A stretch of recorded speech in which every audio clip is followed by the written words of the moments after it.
Do you want to increase your propagation success? I'm going to be conducting an experiment using natural alternatives to shop-bought rooting aids. I'll also be comparing them to those shop-bought products, as well as not using anything at all, so we can see exactly what works, what creates root growth, and what we can use to increase our propagation success rates. And yes, I was holding a coconut that whole time, so this is a fresh coconut full of coconut water, and that's going to be one of the natural alternatives that we use. I'll explain why we're using each of the different alternatives as we go into the method. So I've got cinnamon powder, manuka honey, or you can also use raw honey. I've got some willow water, and again I'll explain how to make this and exactly what it is when we get to that one. And an aloe vera plant, so we'll be using some of the gel from one of these leaves. Then I've got some store-bought rooting powder, which I'm sure you're familiar with, and that's what we'll be comparing all of these to see if they are as effective or if not better. And then we'll also be doing one lot of propagations without any rooting aids, just to see how they compare, and do these natural alternatives or even the store-bought actually make a difference. So do you have any of these in your home already that you can maybe use and try your own propagation experiment alongside this one? So for the experiment I'll be using the ZZ plant. The reason I'm using this is because it's a prolific propagator, so you can use the leaves, the stems or division to propagate it. When I used to have the plant shop, I was left over with quite a lot of plants, so I've probably got about 8 of these in the house, so that's given me a good base of leaves to use for this experiment. It's also going to allow me to possibly compare between plants as well, so a little bit of extra comparison and maybe even a control measure too, just to make sure that we are looking at the effects of the different rooting alternatives as opposed to the plants, so that'll help us check that as well. So to keep track of the progress of each of the rooting aids as well as the leaves from the different plants, I'll be using these plastic trays, clear plastic trays or tubs to do the propagations in, and I'll be using soil propagation, so I'll fill this with soil. And one of the reasons I'm using clear tubs is so that when I put the propagations in there, I can actually see if they are producing roots or not without having to disturb them during the propagation process. I'll use one of these for each of the alternatives, so they're kept completely separately. I will label them up to make sure I know what's in each one using a lollipop stick, and I'll also label around the outside which leaf is from which plant, so I know in each pot which leaves are from which plant, so we can use that as a comparison at the end too. So why do we use rooting aids? Really it is to increase our chances of success. So many houseplants will root without rooting aids at all, so you can do it in the water or soil propagation methods, as many of us I'm sure have tried and had really good results with. But if there are things that we can use that are either in our homes already or relatively cheap to buy, why wouldn't we use them if it's going to mean more successful propagations? So different rooting aids will offer different things to support the propagation process. When you're buying store-bought products, they will likely contain plant hormones that support root growth. So in this case it'll likely be auxins, whether they're synthetically derived or naturally derived. And auxins are plant hormones that are in every plant. They support different stages of growth within the plant, but particularly root growth, so that's why they're really important for propagation. So some of the natural alternatives do contain auxins as well, so they can support with that root development process. However, some of them don't contain any plant hormones, but they have other properties which will support the propagation process. So some of them will be antimicrobial, which means they will help to fight things like fungal infections or bacteria, anything that might then harm the propagation before it starts developing roots while it's still vulnerable. If you've ever done propagations and you've maybe put leaves or stems and they've gone rotten and anything like that, that's where these antimicrobial properties come in to hopefully keep the plant or keep the propagation piece alive and safe long enough for it to develop roots and become established. So I've tried to put each of the rooting aids in a bit of an order just to tell you exactly why we're using them and what they can offer your propagations.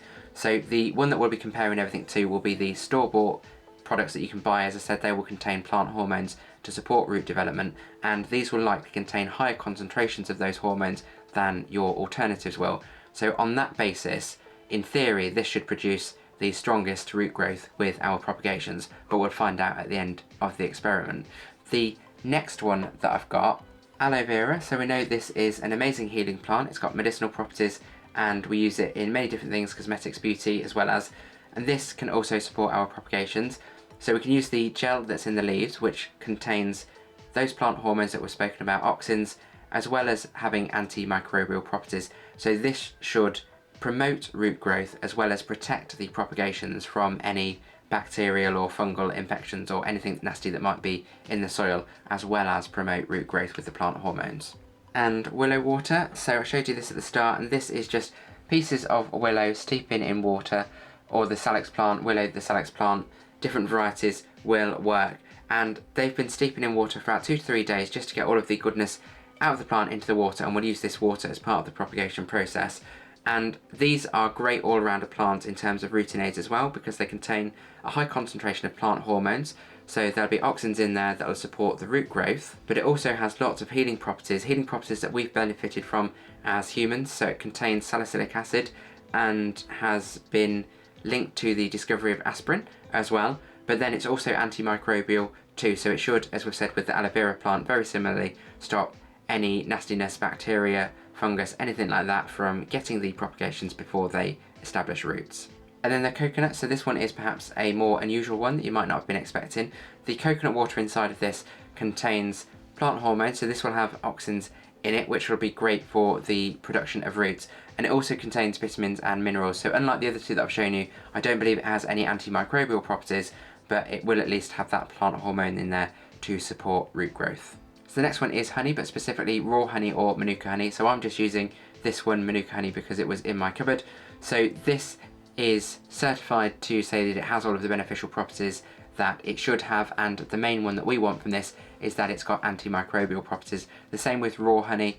If you've got a farmer's market or a local producer of honey, try and get that, as that will probably be less processed than what you get in the shops and should still have those antimicrobial properties that we want for either yourself, they're beneficial for ourselves for health reasons, but also for all those propagations, we want it for those antimicrobial properties. So while it doesn't contain plant hormones, it won't necessarily support root development, it will support the propagations by protecting them, hopefully until they become established. So generally honey that you can buy in the supermarket is very heavily processed, which removes a lot of the beneficial properties that you'll find in raw or manuka honey. And the next one is cinnamon, so just like the honey, this is antimicrobial, so should hopefully protect the propagations until they develop roots. It'll be interesting to see which one out of these two, the cinnamon and the honey, works best on the propagations. So as with taking any propagations, it's always good to pick a healthy plant, pick a healthy piece of the plant that you'll be cutting off, as well as give the plant a water shortly beforehand so that it can take that up into the pieces you'll be removing for the propagation, as obviously they won't have roots, they won't be able to necessarily take up much water themselves, so it's good to give them that top up before you remove them from the plant. So any utensils that you use, make sure they are clean and sterile, so you can use sharp scissors or a knife to remove any pieces of the plant that you'll be propagating. So all I'm going to do is from each of the plants take a stem with some of the leaves on and cut that off near the base of the plant with some scissors. So I've just removed that one. So this is going to be one of the propagations. I'll take some of the leaves off this one and a few off the rest of the plant, and I'll use this as leaf propagations as well as a stem propagation at the end. So for the leaf propagations, all I'm going to do is cut the leaf off close to the stem, about there, so it's got a little bit of the petiole of the leaf on it, and that's where the roots will develop. So for the second leaf, I will just snip that there, again close to the stem. So there I've got 7 leaves off that plant. I'll call that plant A as that was the first plant that we've used, and I'll do the same for each of the other plants, so I've got leaves from each of them, and I've also got the stem for a stem propagation too. So as I said, I've just put around the edge of each of the pots the numbers for each of the leaves that would be on the, or toward the edge of each of those pots, and I've got them all labelled up now, ready to get propagating.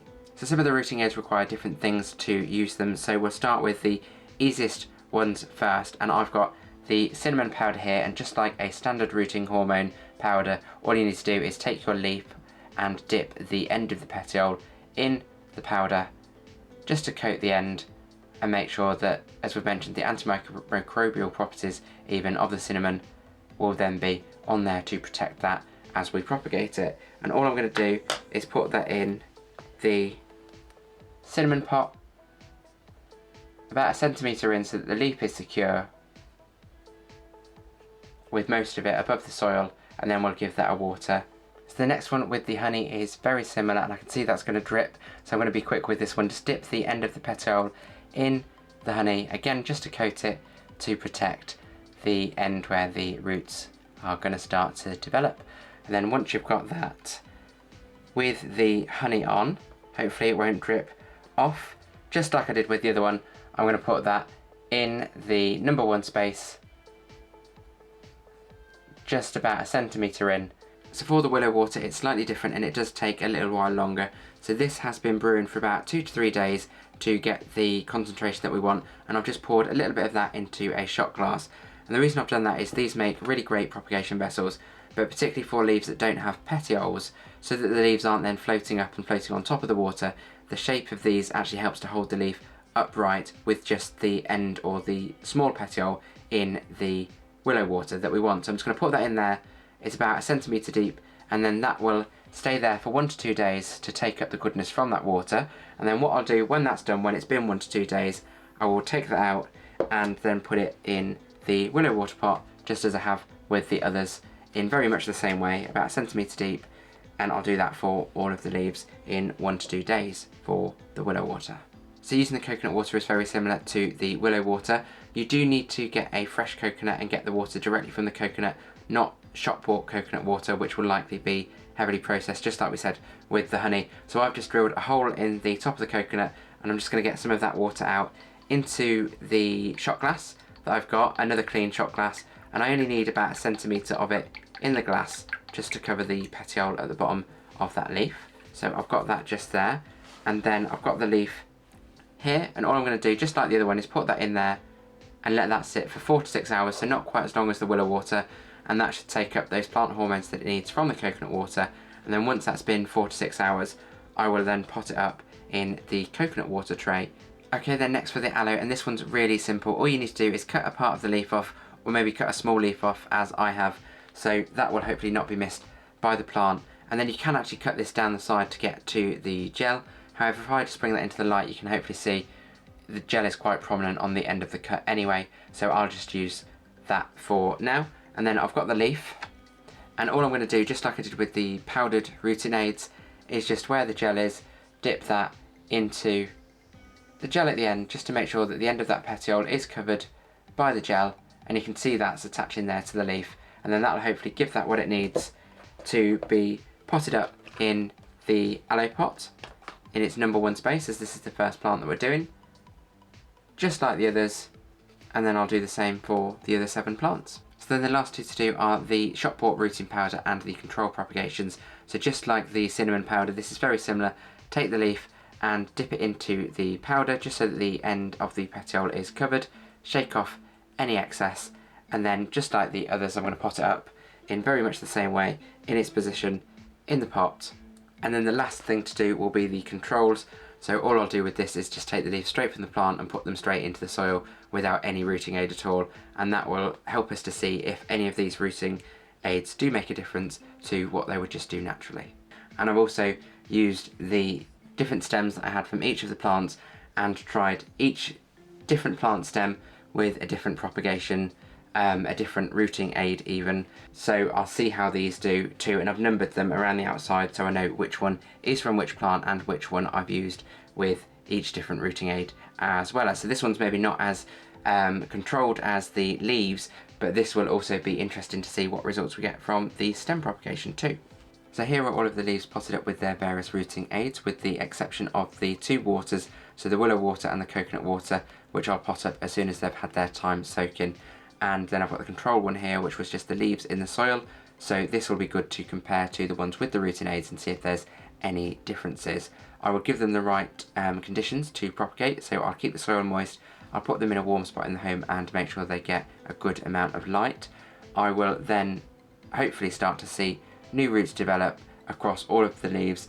Once the roots develop, they should start to develop rhizomes underneath the leaves, and then that will ultimately lead to new growth and hopefully new fall ZZ plants. So if these all succeed, that will be 49 new ZZ plants. However, I'm not expecting them all to be successful, as it is a bit of a numbers game with propagation. So we'll just wait and see what we get, give them the right conditions, and fingers crossed as many root as possible. So ZZ plants can take a while to propagate, however we are coming up to spring, so hopefully that'll prompt some new active growth and prompt those roots to come in faster. If you would like to see an update on this, I'll do a part 2 to show you how the experiment has gone and what rooting aids have worked against the control. So consider subscribing and you'll be notified when that video is out. You'll also be notified when we have new videos every week, usually on a Sunday, always on plant related topics. So I'll link my last video at the end as well if you'd like to watch that next, all about Monstera origins and care. And if you've got any questions, put them in the comments below and I'll respond to everyone. As always, thank you for watching. Grow your wellbeing.